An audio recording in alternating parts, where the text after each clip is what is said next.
현 성교육의 실태와 성경적 성교육에 대해서 제가 준비를 했습니다.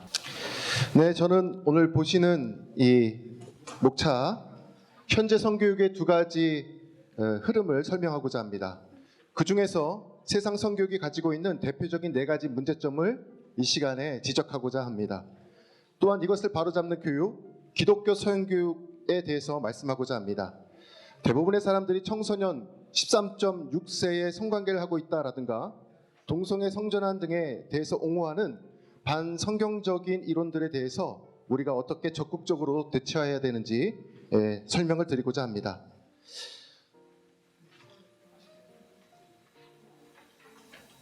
이 목차를 제가 이렇게 준비를 했고요. 성교육의 두 흐름, 첫 번째로 성교육은 크게 두 가지 흐름이 있습니다. 보시는 바와 같이 성경적 성교육 그리고 반성경적 성교육이라고도 도식화할 수 있습니다. 여기서 성경적이라는 표현을 빼고 어떤 분들은 abstinence, 절제 교육과 자기 성적 결정권을 과다하게 주장하는 셀프-섹스 교육 이렇게 설명하기도 합니다. 지금 성경적 성교육의 기준은 성경 말씀입니다. 그래서 성경적 성교육은 바른 기독교적 성 가치관을 확립하고 가정과 생명에 대해 그리고 결혼에 대해서 바른 가치관을 정립하고 바른 신앙생활을 할 수 있도록 도와주고 있습니다. 그러나 또 다른 흐름인 반성경적 성교육의 흐름은 이와는 다르죠. 자기 성적 결정권을 과도하게 강조하며 합의하에 모든 성관계는 가능하다라고 교육하고 있습니다. 즉 성관계를 부부간에 하는 것이 아니라 합의한 두 사람이 얼마든지 남한테 피해만 주지 않았다면, 성폭력이 아니라면, 상호 존중하에 있다면 할 수 있다라고 설명을 합니다. 즉 두 사람의 상호 합의와 상호 존중이 최종 아젠다인 것이 세상 성교육의 흐름이라 말할 수 있습니다. 기독교 성교육은 성경 말씀이 기준이 되는 교육입니다. 현재 세상 성교육의 네 가지 문제점을 한번 짚어보도록 하겠습니다. 첫 번째, 생명 경시입니다. 너무나 생명과 가정을 경시한다라는 것이죠. 자기 성적 결정권을 강조하면서 합의한 자, 동의한 자, 서로 끌리는 자와 성행위하는 것이 남에게 피해를 주지 않는다면 얼마든지 가능하다고 말합니다.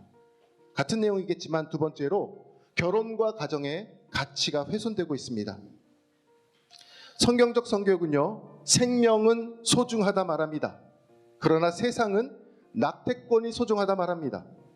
결혼은 일남일녀가 만나서 이루어지는 것이죠.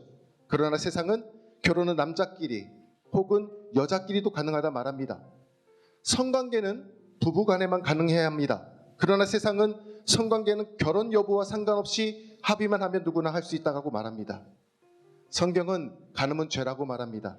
그러나 세상에서 간음은 자기 성적 결정권이라고 말합니다.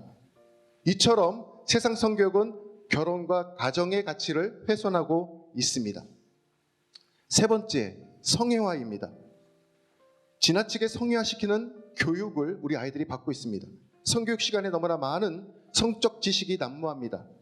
특히 성적 호기심과 충동을 자극하고 절제나 인내는 교육하지 않고 있습니다. 청소년들은 전두엽이 다 발달되지 않고 이 변연계가 굉장히 활동적인 시기이기 때문에 성적인 충동에 굉장히 취약합니다. 물론 성적인 욕구 자체가 성경이 죄라고 하는 것은 아니지만 음욕의 죄로 가지 않도록 절제와 청년들의 정욕을 잘 다스리는 사랑의 교육을 우리가 해야 합니다. 그런데 지금 성교육은 과도하게 시각적으로 자극하고 있고 경험을 해보라는 식의 교육을 하고 있습니다. 학생 인권 조례가 대표적으로 그런 성교육을 지지하고 있다고 말할 수 있습니다.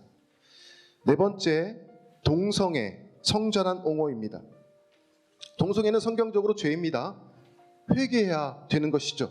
그런데 그게 아니라 동성애는 오히려 인권, 다양성, 존중되어야 할 개인의 성적 지향이라고 교육하고 있습니다. 이것이 굉장히 문제가 됩니다. 하나님이 죄라고 한 것을 인간이 죄가 아니라고 말하고 있는 거예요. 현재 동성애 옹호 교육은 우리나라의 경우 국가인권위원회 또는 학생인권조례 등을 통해서 그 뿌리를 발견할 수가 있습니다. 이미 동성결혼이 통과된 나라가 있지만 우리나라는 그렇지 않습니다. 바른 동성애 관련 성교육으로 동성결혼법과 차별금지법을 우리가 막아내는 나라로 교육할 수 있어야 합니다. 또한 성전환의 옹호도 문제가 되고 있습니다. 성전환의 옹호란 말 그대로 남녀 성별이 뒤바뀌는 것 또는 남의 성별만 있는 것이 아니라 수십 가지 성별이 있다라고 하는 것이 문제입니다.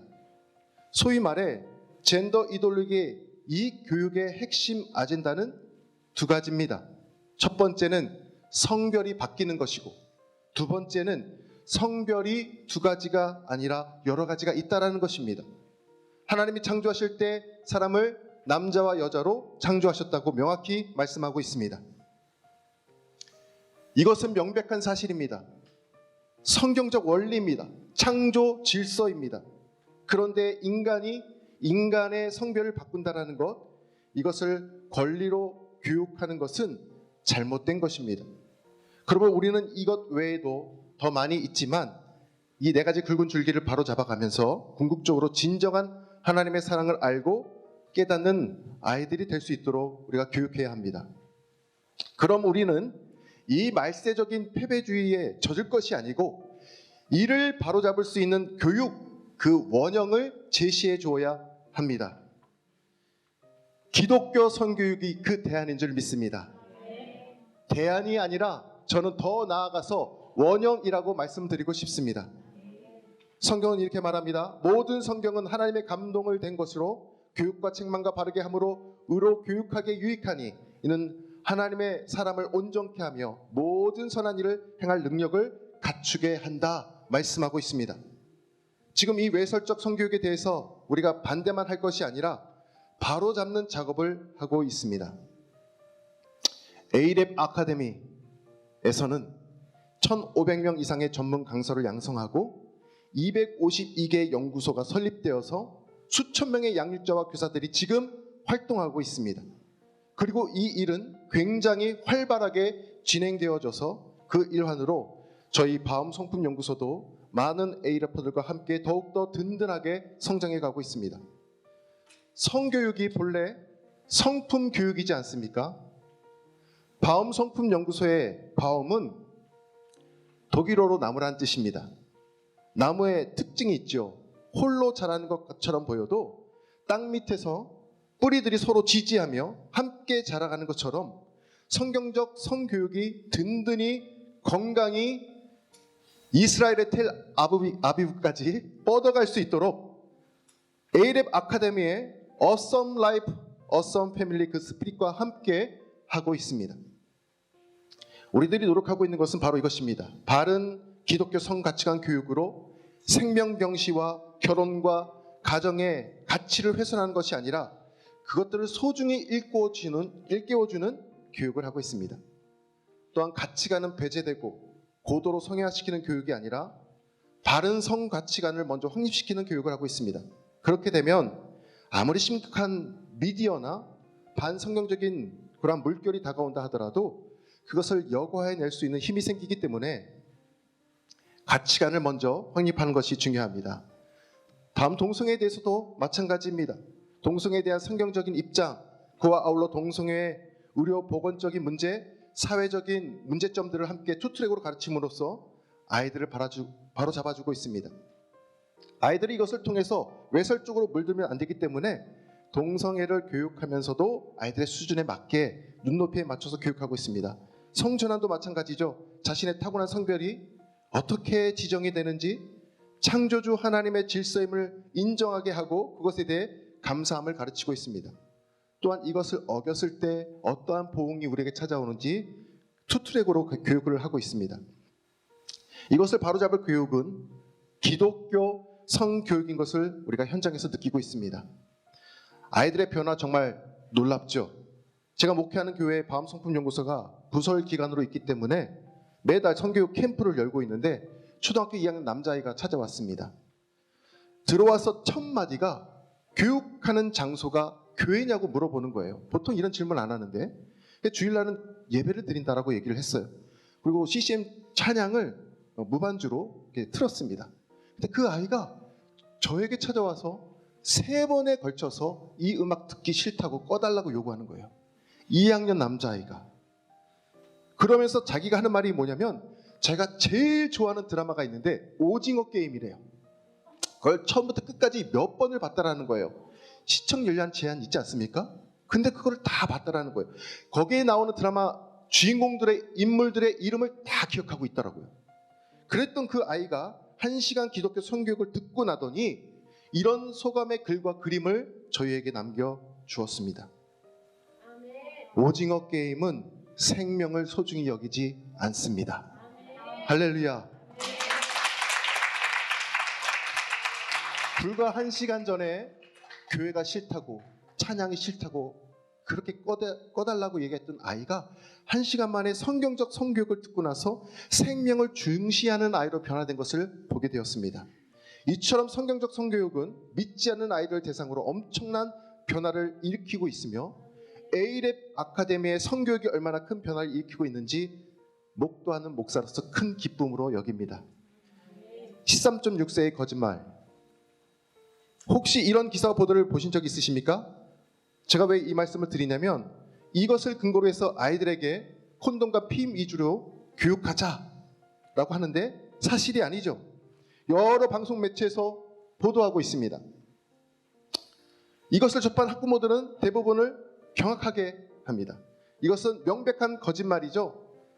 2018년도 질병관리본부 청소년 성관계 경험을 조사했더니 6만 40명 중에 5% 정도가 성관계를 하기는 했습니다. 그런데 무엇이 문제냐면 우리나라 전체 10대 성관계 평균이 아니고 성관계를 한 약 3,000명의 아이들만 모아놓고 평균을 낸 것이 13.6세인 것입니다. 그럼 나머지 5만 7천 명은요? 나머지 94%, 95%는요? 또래 수준에 맞게 살아가고 있습니다. 우리나라 전체 인구의 평균 성관계 연령은요, 질병관리본부에 의하면 24.14세입니다. 이것은 무엇을 말하느냐? 아직 올바른 성가치관을 우리 아이들에게 심어줄 수 있는 시간이 우리에게 주어졌다는 것입니다. 아이들 성교육도 다 때가 있습니다. 기독교 성교육을 통해서 성찰이 필요한 우리 아이, 이것을 바로잡을 수 있는 교육, 즉 기독교 성경적 성교육은 대안이 아니라 원형이라는 것을 다시 한번 말씀드립니다. 광고판에 조금 전에 보셨던 생명 가치를 담은 영상이 수많은 사람들이 지나가는 곳에 틀어지고 있습니다. 누가 보던 보지 않던 A랩 아카데미는 묵묵히 전파하고 있습니다. 저 영상은 커리큘럼 2-1번입니다. 저의 발제는 이만 마치도록 하겠습니다.